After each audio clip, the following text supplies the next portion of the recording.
Have you ever wondered what games you should keep or you should lose? Find out here at Purge Reviews. I'm going to take a little bit of different approach to this. It's going to be a first impression of Rex Final Days of an Empire, and I'm going to talk a little bit up front about why I'm going to purge the game and why it didn't fit for me. Full disclosure, only played the game twice over a wide variety of time, and that's probably the first reason why I'll be getting rid of this game. It just didn't hit the table. Now, I want the game to play. There's some games I'll keep. I got like a Cape and Cows. I don't really play much. Timber Tom. These are games that just kind of are rare. And I know if I get rid of, I won't be able to get back. And, they hit the table sometimes, and that's sufficient for what I want. Then there are other games that really aren't as rare. Maybe I don't have a connection to. It may be not something that's in my wheelhouse. I'll be a little bit more likely to get rid of it. I think Rex falls into that. And let me go through some of the reasons why. Let me just say the positives first. It's a really fun game. There's a lot going on. It gets a big group together. If you're looking for a meaty, time-eating game that can fit a bunch of players, this would fit the bill. If for some other reason, I'll get into in a few minutes of why this doesn't work for me, which may be a positive for you. But it's a good game. And this is one of those times where, yes, I'm purging it, but it doesn't mean that it's a terrible game. It doesn't mean it's a bad game. Sure, I do purge bad games. I also keep some bad games, and I also purge some good ones, and I keep some good ones. And so these are just reasons why that I hope will be helpful to you from somebody who spent his actual money on a game, and this is what I thought about. So let me go through a little bit. Theme. Let's talk about theme first. This is really important. This is a re-theme of a game that was originally Dune, and they put a Twilight Imperium universe on it. Me personally, I've never seen Dune, never read Dune, don't know anything about Dune really. So the Dune doesn't really have a pull to me, although I do like IP things, okay? So IPs in general, I do enjoy. I played Twilight Imperium quite a few times, so I have a little bit more of a pull towards the Twilight Imperium universe than I do Dune in general. Although neither universe will pull me and say, oh, I need to check that game out because that IP is on it. So I do have a little more familiarity with this one. So for IP or theme reasons, this is just as good as any. I do like the different races. They're very interesting in this one.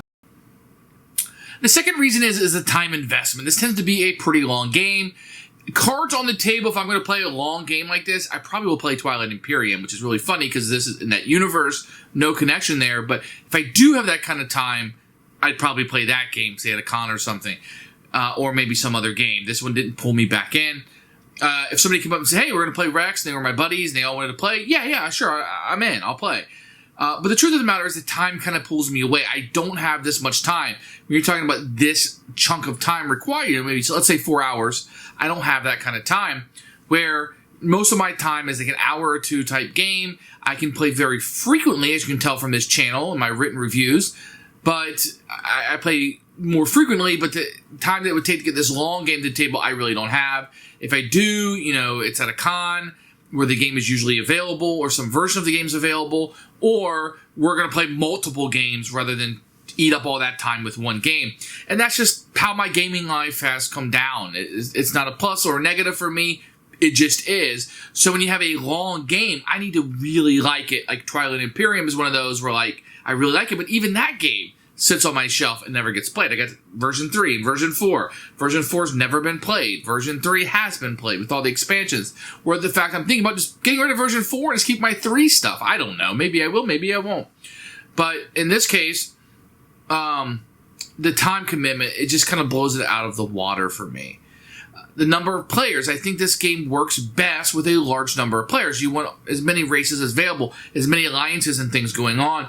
I think it might work best with a full complement of players, which I'm not going to have. So not only is it hard for me to get a time commitment to play a game like this, it's going to be hard for those people that I game with to get this time and commitment. If they did have the time commitment, once again, just the way our gaming group is and the people that I socialize with, they're probably going to want a lot more smaller games, and they're going to want this one big, giant, long game. And that's just a reality of my life, which is another negative against the game.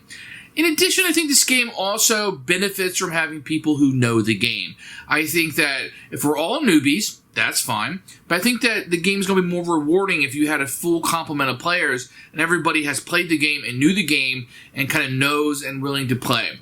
Which leads into another negative. I think this game helps with aggressive players. If you're really, really meek and you're just going to sit there and you're not going to make alliances and you're not going to break them, that's fine. And maybe you want one of those at the table. But if you got a table of those people, I don't know that this is going to be the best experience ever. I think you want people who want to battle, want to be aggressive, and want to jump in there. And quite frankly, that doesn't meet the people that I have. So there's a lot of things kind of going against this game. The game looks great. I like the theme. I kind of like what's going on. I just feel like maybe I can get this somewhere else. And the thing that always comes true is that it's been sitting on my shelves just collecting dust. And that's a pretty good sign that it might be time to get rid of a game and to purge it. So this one's going to be a purge for me.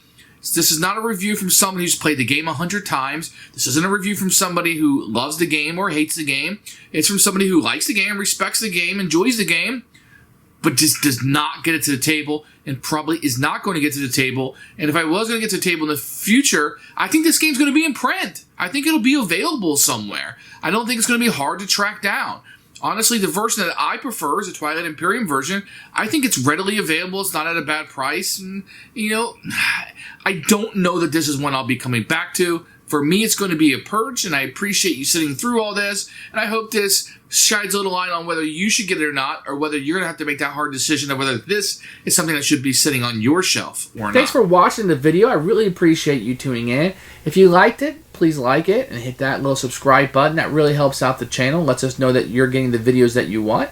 If you agreed or disagree with what I said, feel free to comment below. I'd love to hear what you have to say, and I promise that I will comment back. Thanks for watching, and everybody else, keep playing.